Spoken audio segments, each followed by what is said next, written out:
My name is Cole Bennett. I'm 38, freelance mechanical engineer. And until 6 months ago, I was married to Rachel Me, wife of 10 years. My partner through career slumps and job relocations, the person I thought I'd grow old with. We lived in a modest 2-bedroom outside Boulder, Colorado. Mountain-facing. Quiet. Just the way we liked it. I still remember the night she told me. Mid-April, unseasonably warm. I'd grilled dinner. We were halfway through a bottle of Pinot Noir when Rachel pushed her plate aside and said my name too gently. Her hands were shaking. "There's something I need to tell you." I braced for infidelity. A layoff. Maybe something with her family. But I wasn't ready for cancer. Stage 4, she said.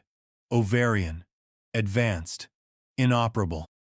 Her voice cracked on the word terminal. I couldn't speak. Just reached across the table and held her wrist. She said she'd known for a few weeks but needed time to process it alone. Didn't want to burden me until she had more clarity. I nodded like that made sense. But part of me was already unraveling. My wife was dying, and I'd spent those weeks griping about project delays and car repairs. When I asked about treatment options, she was strangely firm. "I'm not doing chemo," she said. "It's brutal. I've read the odds." She wanted to explore alternative care, less invasive, more humane. She refused to tell her family. Said she couldn't handle the pity, the panic, the way her mother would fall apart. She asked me to promise not to tell anyone. So I did. That night, I lay awake beside her, listening to her breathe, counting the rhythm like it might change. I stared at the ceiling, trying to imagine my life without her in it, and failing. I told myself we'd fight it together. I'd research everything, spend everything, do anything. Whatever she needed. She was my wife. There was no question. The next morning, she called out of work, said she was going to start reaching out to specialists. I offered to help drive her, email clinics, anything, but she insisted on managing it herself. "I don't want this to take over your life," she said. Too late. It already had. It started with a 3,500 withdrawal labeled Initial Consult, Dr. Carvis. I didn't ask questions. Rachel showed me a printout from a clinic and said an integrative oncology, heavy on the jargon.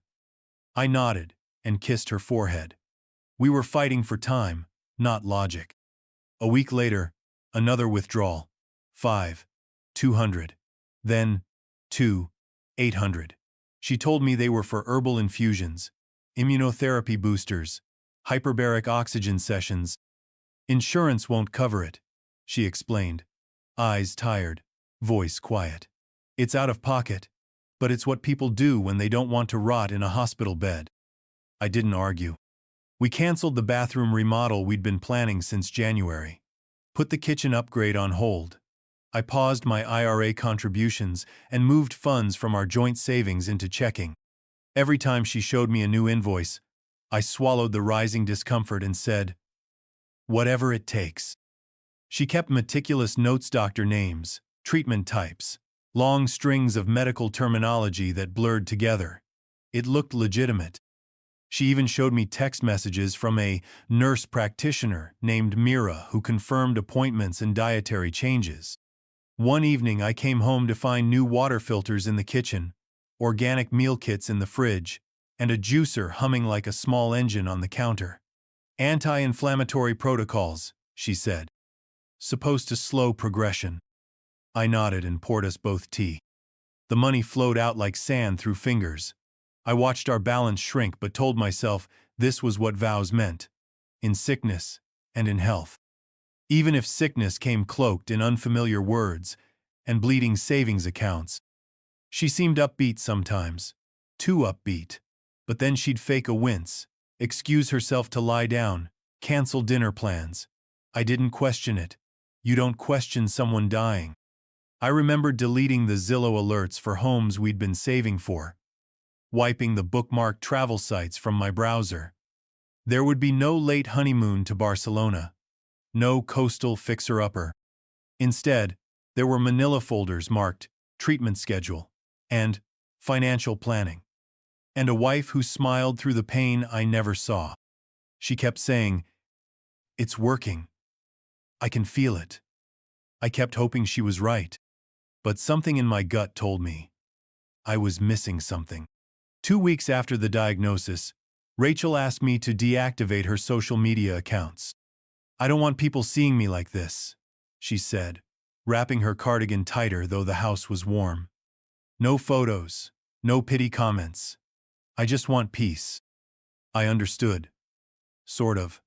I offered to make a private group, just close friends and family, but she shut that down fast. "It's not for them," she said. "It's for me." She stopped answering calls from her sister, ignored texts from her dad.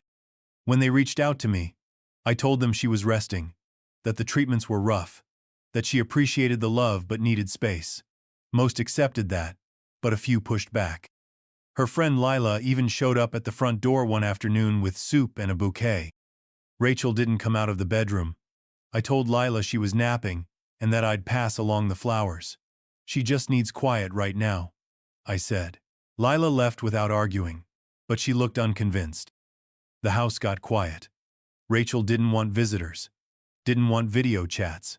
She said chemo made her feel sick and puffy and embarrassed, but I never actually saw any of it. No hair loss, no weight change, no nausea, just fatigue. That was her constant explanation. "I'm tired, Cole. I'm so tired." She still managed short walks around the block and always came home with fresh air in her cheeks and color in her lips. "Exercise helps," she said. "My doctor encourages it." I kept telling myself every patient was different. Maybe the side effects didn't hit her as hard. Maybe she was lucky. But late at night, lying awake beside her, I started counting all the people she was cutting out one by one. Her circle had shrunk to just me, and I protected her like a guard dog. Fielded calls, managed sympathy, kept people away. When her father left a long voicemail asking why he couldn't speak to his daughter, I deleted it. "He doesn't understand," she said. "It's easier if you just handle it." So I did. Because that's what you do when the person you love says they're dying. You believe them, even when things start to feel off. It started with an invoice I found on the kitchen counter. 1. $750 for integrative session. 2. HRs. No provider listed. No clinic header. Just an address that traced back to a generic office suite downtown. I didn't say anything. Just folded it and tucked it back where I found it. A few days later, another slip of paper surfaced, this one, handwritten. Reimbursement. Cell regeneration 4. Bio. Wellness phase. 2. 100. It wasn't a real receipt. No letterhead, no business name, no date. Just Rachel's neat handwriting in blue ink. I waited for a calm moment to bring it up. We were sitting on the couch, watching a nature doc, when I asked, "Hey, who's the doctor you're seeing for the IV stuff?" She stiffened, then turned the volume down. "Why?" I shrugged. "I just realized I haven't been keeping records. Thought I should have the names in case, something happens." Her expression tightened. "Do you not trust me?" "No. That's not it," I said quickly. If someone ever needs to pick up where we left off, it would help to know who was treating you." Her eyes glassed over instantly, tears on command.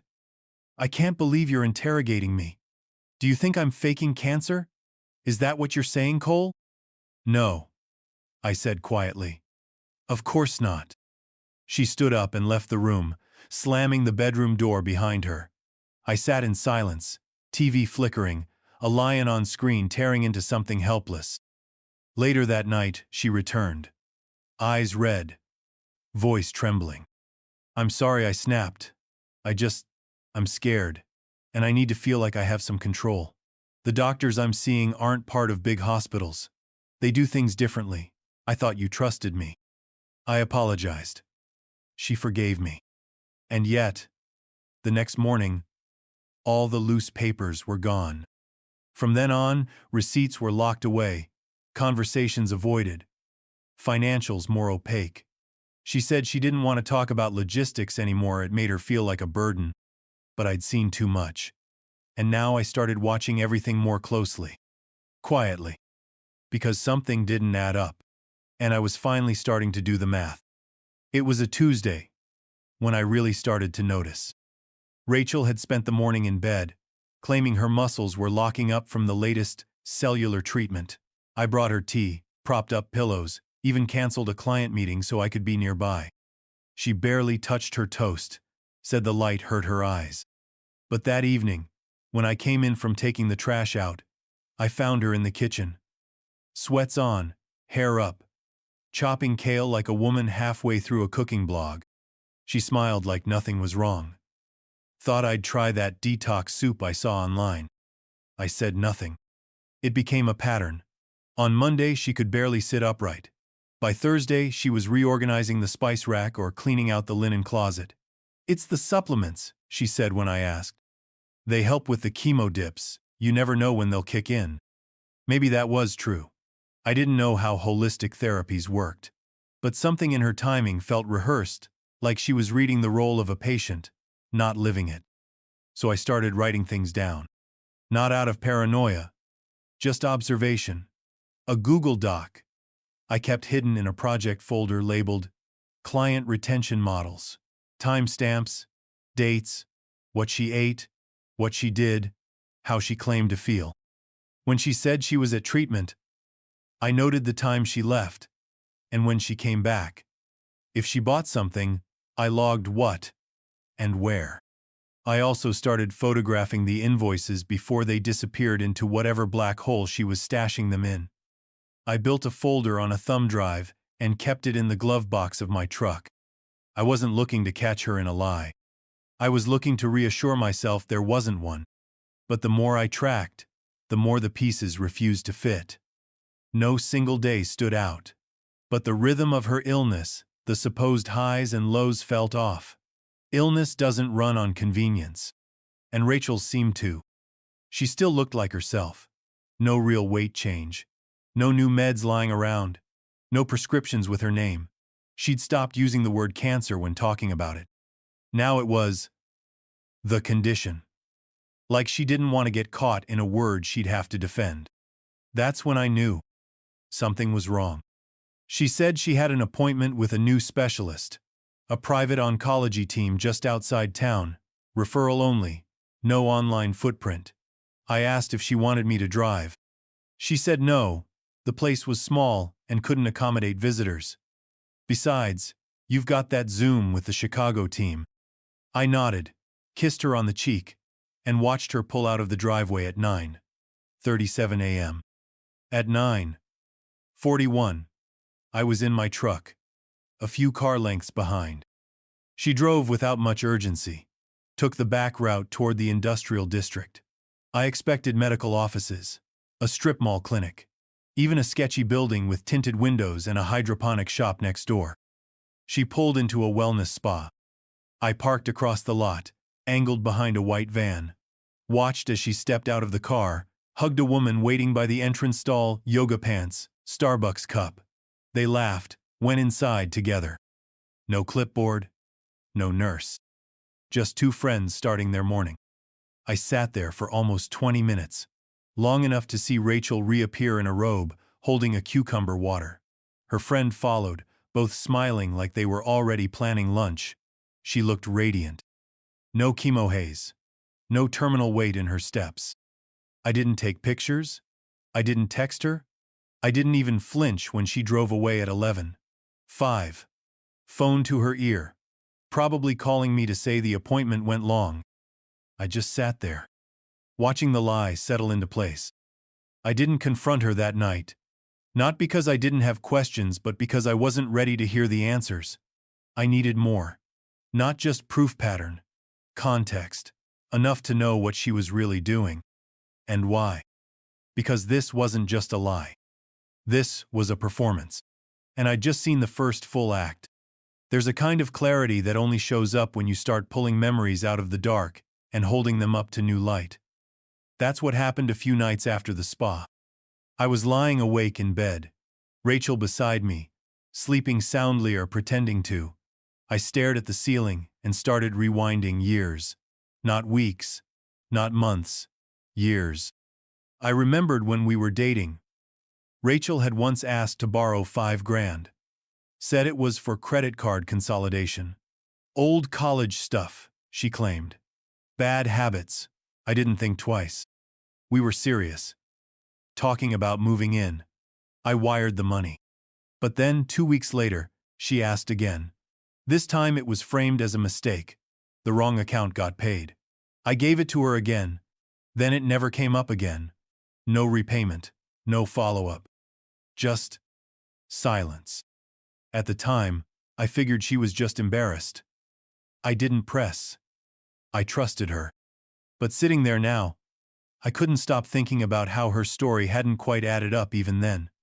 The way she'd gotten oddly defensive when I asked basic questions.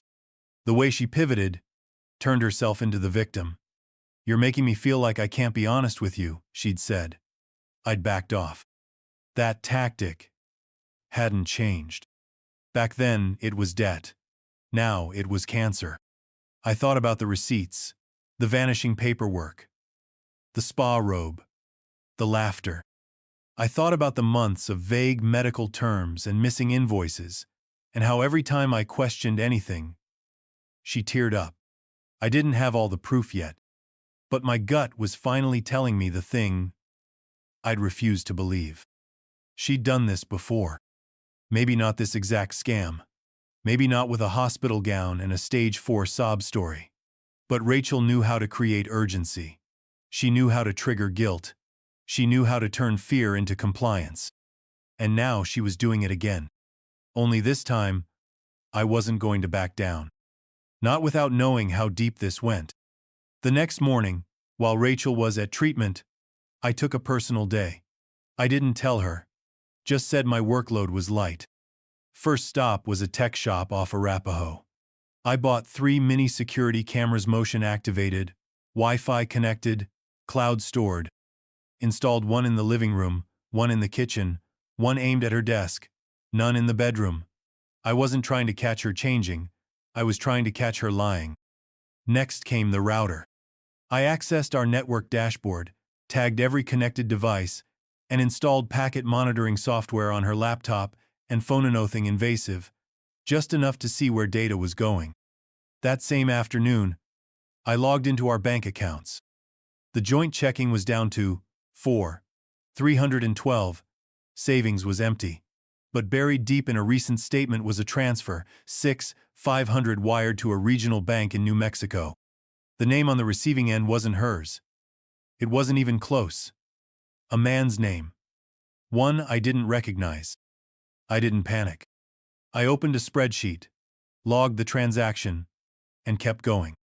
2 more transfers showed up across 3 weeks, all routed to the same institution, all just under 10, zero right below the automatic flag threshold for most banks. I took screenshots, saved PDFs, stored everything on a password-protected flash drive. I searched her email history. Nothing from hospitals, no appointment confirmations, no digital intake forms, but plenty of password reset emails from an encrypted messaging service I didn't even know she used. I copied those too.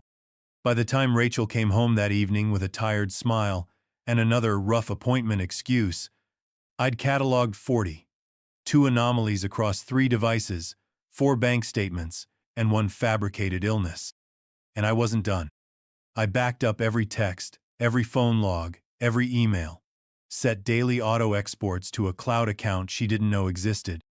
By the end of the week, I had a digital paper trail strong enough to hold up in any lawyer's office. I didn't confront her. I made dinner. I rubbed her shoulders.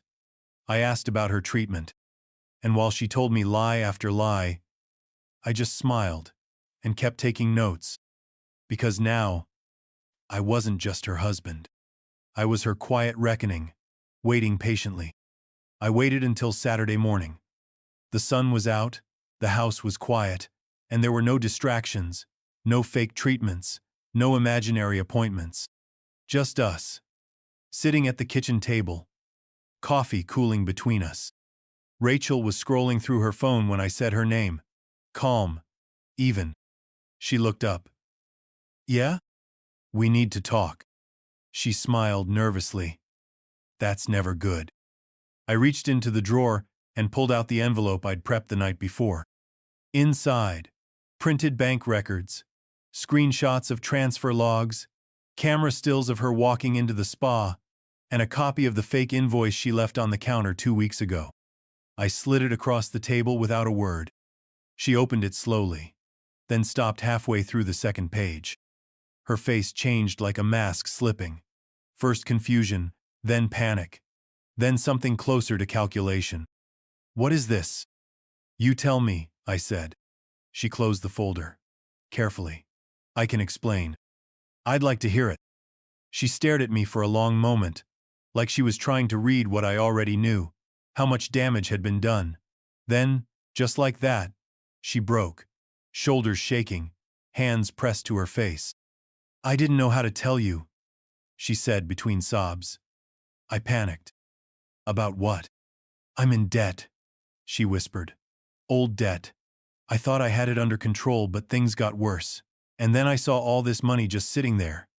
And you were so stable and good, and I thought, you thought pretending to die would be easier than being honest? She winced. I wasn't trying to hurt you. I thought if you found out I was drowning, you'd leave. So, instead, you faked stage 4 cancer? I didn't think it would go this far. Her voice cracked. I just needed time. Space to figure it out. There was silence between us, thick and heavy. Then I nodded once, slowly. Okay. She looked up, surprised. Okay? We'll figure it out, I said. But not like this. Not here. You need time. To heal. Mentally. She wiped her eyes. You're not kicking me out? No. I'm giving you the space you said you needed. She exhaled in relief. She had no idea I'd already planned every step that would follow. Rachel packed a duffel bag the next day. Tossing in yoga pants and skincare products like this was some kind of retreat, not an unraveling. I'll stay with Mia for a few days, she said. Just until I clear my head. I kissed her cheek. Take your time. By noon she was gone. By 1, I was on the phone with a lawyer. David Kessler. Mid-50s, former prosecutor. The kind of guy who used phrases like ironclad and document trail. I'd found him 2 weeks ago, hired him one day after the spa visit. I brought the flash drive, the binder, the log of every lie. He didn't blink once. This is fraud, he said, thumbing through the files. You have every right to freeze joint assets and begin divorce proceedings. We'll go quiet at first. Serve her only when everything's locked. Good, I said. I don't want drama. I want control. That night, I changed the passwords to our shared accounts, revoked her access to my health insurance, and contacted our bank to flag unauthorized activity. They couldn't reverse the transfers, not yet, but they could begin an internal review. Rachel texted me around 10:15 p.m. Mia says hi. Hope you're okay. I miss you already. I replied, take the time you need. The next morning, I boxed up every remaining piece of paper she might want to hide: credit statements, tax returns, the wedding license she'd kept tucked in a memory drawer like it meant something. By Thursday, I had copies of everything submitted to Kessler's office. Petition drafted, court date pending, a freeze request submitted to the New Mexico bank where she'd been sending the money. She sent a selfie that afternoon. Smile wide, shoulders bare in a sunlit cafe. This has been really good for me, she wrote. I stared at it for a moment, then archived the message. Because when she came back, there would be no tears, no yelling, no second chances. Just the consequences she never expected to come from the man she thought she'd fooled. By Friday morning, Rachel still hadn't returned. She sent sporadic text pictures of lake views, gratitude quotes, organic smoothies with captions like healing starts with honesty. I didn't respond. I was too busy dismantling the rest of our life. Kessler filed the divorce petition first thing, cited fraud, emotional manipulation, and financial misconduct. It wasn't just separation, it was a surgical extraction. By noon, the freeze was in place on our joint accounts. No more transfers, no more late-night withdrawals masked as supplements. Next came the account sweep. I moved every remaining dollar what she hadn't already siphoned. Secured bank under my name only. Changed passwords, enabled two-factor authentication, reset security questions. The cash we'd once saved for retirement, vacations, emergencies, now it was my line of defense. She wasn't going to take anything else. That afternoon, I took one more step. Something personal. Something she wouldn't see coming. I hired a private investigator. His name was Clay Monroe, retired police, part-time fraud tracker, someone Kessler recommended. I met him in a coffee shop across town and handed him a manila folder. Her name's Rachel Bennett. I want to know everything: past relationships, financial records, any previous complaints. Nothing's off limits. Clay gave a single nod. You think this wasn't her first run? I'm starting to. He took the file without another word. I drove home and sat in the empty living room, lights off. The silence wasn't peaceful. It was clinical, like the place had been scrubbed of something human. I stared at the empty couch for a long time, then pulled out my phone and opened our old photo album. Smiling faces, beach shots, wedding photos, Rachel laughing beside me in snapshots that felt like someone else's life. How much of it had been real? How much had she rehearsed? When the doorbell rang the next day, I half expected her to be standing there. But it was Clay. And what he brought confirmed every suspicion I hadn't wanted to believe. Clay handed me a flash drive and a thin stack of printed documents. She's done it before, he said. No preamble. Guy in Portland. Name's Andrew Covington. Software engineer. Got engaged to her in 2015. She claimed she had an autoimmune condition. Couldn't work. Needed financial support. I sat down hard. She bled him for close to 30 grand. Clay continued. He never pressed charges. Just walked away when she ghosted him 6 months before the wedding. And no one's tracked this before? Not unless you go looking. He slid a printout across the table: screenshots of an online forum. Private. Invite only. Mostly women. Mostly anonymous usernames. But one account, Rays and 77, had photos that were unmistakably Rachel. She'd posted regularly in threads like, how to financially protect yourself from a manipulative partner, except the tone was off. It wasn't about protection. It was about strategy. How to gain financial control. How to keep your name off liabilities. How to create sympathy. One post included a line that made my blood run cold. Men will give you anything if they think you're dying. Sad truth, but useful. I stared at it for a long time. Clay went on. 2 other guys mentioned women with eerily similar stories. One in Santa Fe. One in Boise. Same pattern. Sudden illness. Urgent need for privacy. Financial emergencies that disappeared into silence. I copied everything. Added it to the folder with Kessler. Backed it up to 2 separate encrypted drives. One went into my safe. The other into a fireproof box in my truck. This wasn't just a con. This was a career. And I was done playing along. I wasn't going to scream or threaten or post the receipts online. I was going to walk her into the truth and let her trip over every lie she'd carefully laid. And when she hit the bottom, I'd already be standing there with the full story in hand. Waiting. She came back on a Sunday. Same duffel slung over her shoulder. Same soft smile she used when she wanted forgiveness before an apology. I was watching from the upstairs window when she stepped onto the porch and reached for the front door. The handle didn't budge. She tried again. Pulled. Pushed. Then paused. Confused. Fumbled for her phone. Her message came 30 seconds later.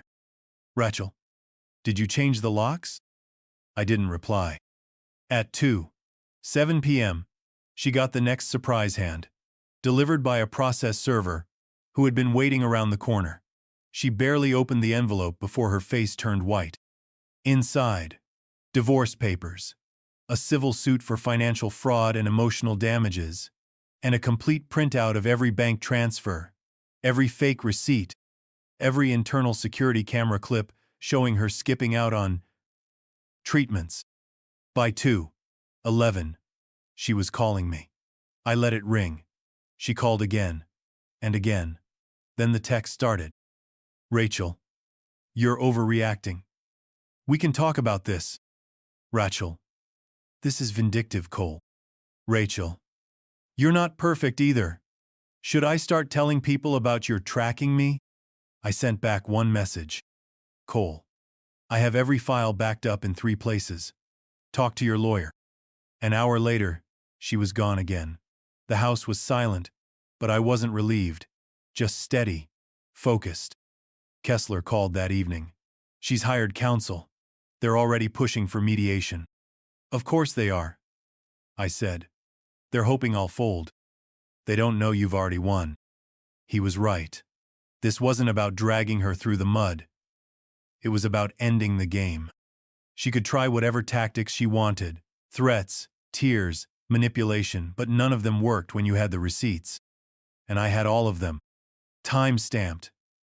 Verified. Backed up. Rachel thought she was returning to the scene of a con. What she didn't know was the court system was already setting the stage. And soon, her performance would be picked apart frame by frame. Court wasn't dramatic. It was slow, clinical, a procedural autopsy of everything Rachel had built and I'd dismantled. She wore gray, hair pulled back, makeup soft and subtle, played the remorse card hard, claimed she was emotionally unstable, in debt, under pressure. Her lawyer called her a woman cornered by desperation. Mine called her a woman practiced in deception. The judge listened without expression. Then came the evidence. One by one, Kessler presented the records. Video footage of Rachel entering spas, not clinics. Handwritten invoices with no matching provider. Email exchanges with usernames tied to fraudulent accounts. Her social media posts under an alias, sharing tips with women on extracting money from partners. And finally, the medical documents.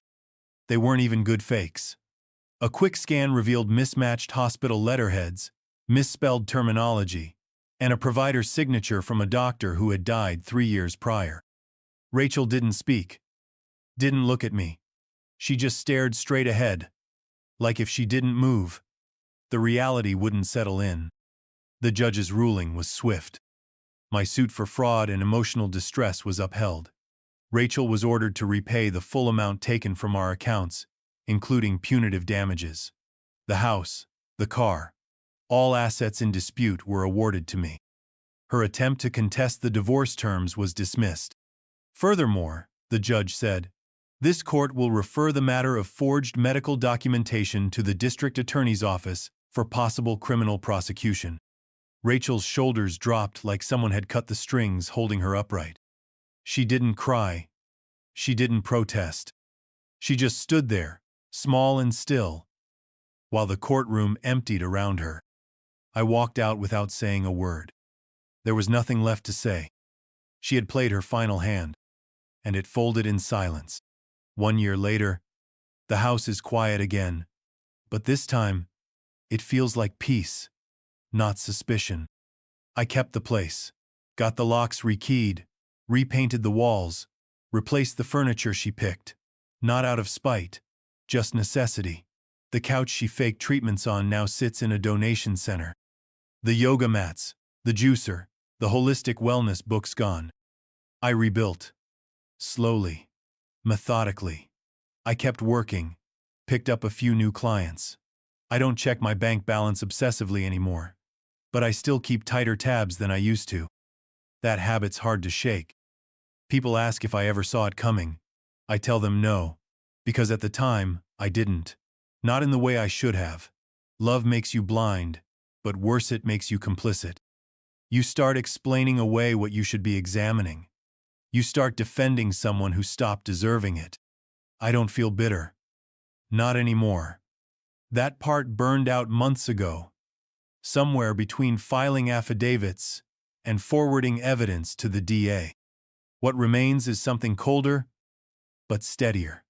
Clarity. Rachel never went to prison. The DA struck a deal. She paid restitution, agreed to therapy, avoided jail time. I didn't push for more. I'd already won the part that mattered. The truth. And my life back. Sometimes I think about Andrew Covington, the ex-fiancé she conned before me. About the other men who may never come forward. And sometimes I think about the version of Rachel who laughed beside me on the hiking trails, who used to send handwritten notes in my lunchbox during our first year of marriage. I wonder if she ever really existed. But mostly, I think about what it cost me to ignore my gut. About how long I let doubt sit in the back seat while I kept my hands on the wheel, pretending the road wasn't changing. These days, I trust myself a little more. I ask more questions. I listen when something feels off, even if it comes from someone I love. Especially then. The hardest lessons come from the people closest to us. But if you're lucky, they don't just break you, they sharpen you. So here's the only advice I have left. Always keep receipts. Especially when the person you love starts hiding the truth in the name of love. This story was brutal. But this story on the right-hand side is even more insane.